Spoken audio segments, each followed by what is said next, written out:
Hello, BookTube. I'm back with another, hopefully short video.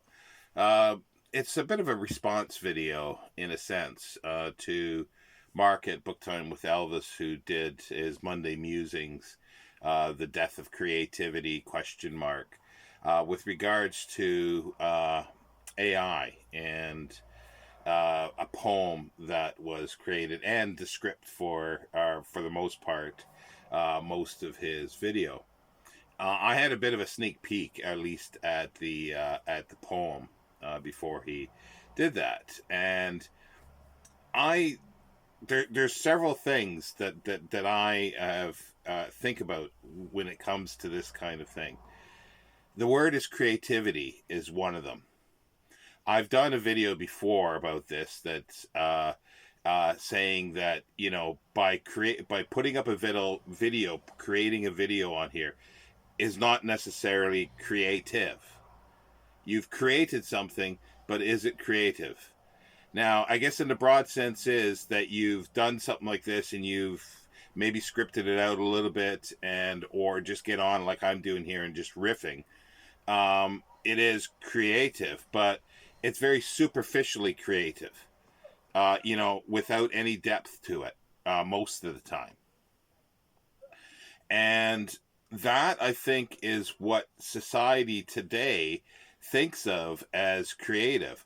That poem is very superficial.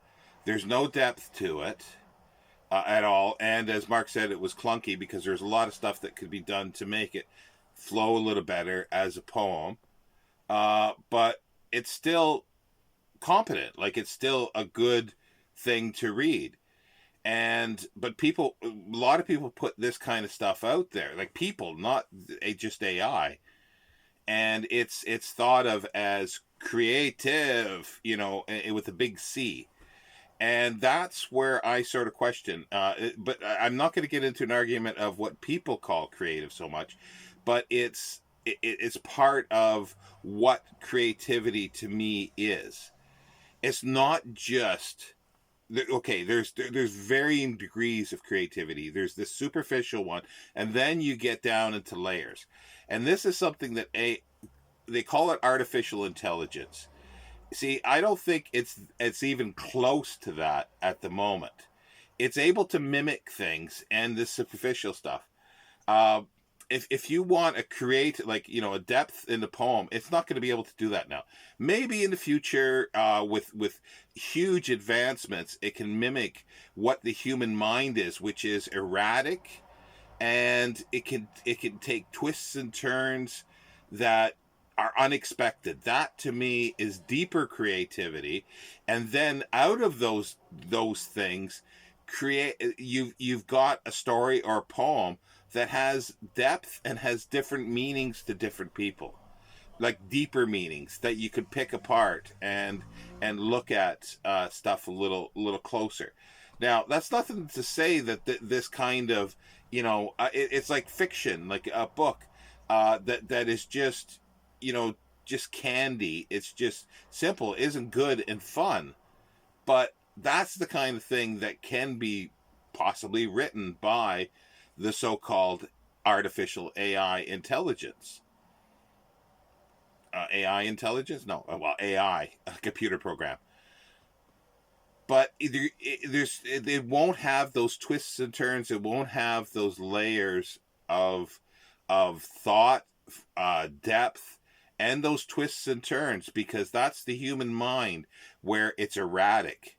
And if you get an erratic, probably computer program, it's not going to work properly unless something else happens there. Obviously, I'm not a expert in computer programming, but I do know when I see something that is just superficial, and that is superficial.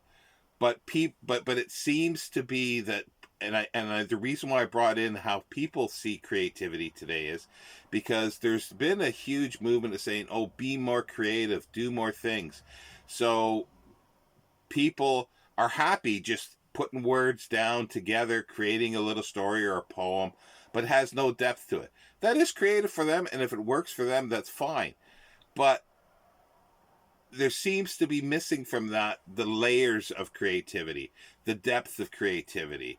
So as soon as somebody sees the superficial stuff that a computer does, oh, that's that's scary, that's amazing. Well, is it really? Because that's the kind of level of creativity that I think 99.9% of people can do. And that's like 99% of a lot of stuff. Like everybody can do this kind of thing.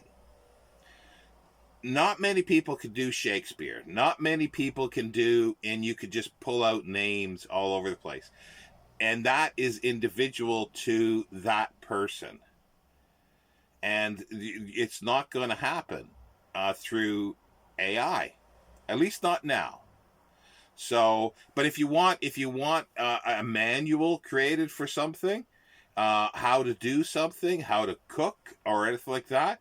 See, these are very mechanical and mathematical things that AI will probably be able to do it in a snap, and yet that may pose an issue for people who were doing these kind of things. But it's not really going to hamper creativity. In some ways, it might actually um, allow more people to become creative because they'll see that, oh well, that is just the base level there, let me go a little deeper. But people are not going deeper now, I don't think. So in a way it could be good for creativity because the AI is not going to be able to do that level. Only humans can do that level, and it'll be individual to that human, to that person. And and I don't think the AI programs have that because they're all learning from the same thing. It's all mathematical equation in a sense. Like obviously, I'm just making generalizations here, but it's not like the individual human's brain because each person has their own individual life that they've lived, and they have not pulled their information from the same pool, nor do their brains work chemically the same, 100% the same as somebody else. Their experiences are going to take different twists and turns with creativity. That's basically what I'm going to say. So I don't think it's it's not creativity in a deeper sense. It's creativity on a superficial level, which everybody can do. And then it begs the question, is that actually creative? If everybody can do it, is it actually creative? That's the kind of thing. It's the same as in art. Like if somebody builds a bed out of 2x4s, everybody can actually do that. And is that creative? Is that art? And that goes into a whole different area. But it's those kind of questions that I think need to be asked when you're dealing with this kind of thing. Anyway, there's my response. 8.5 minutes.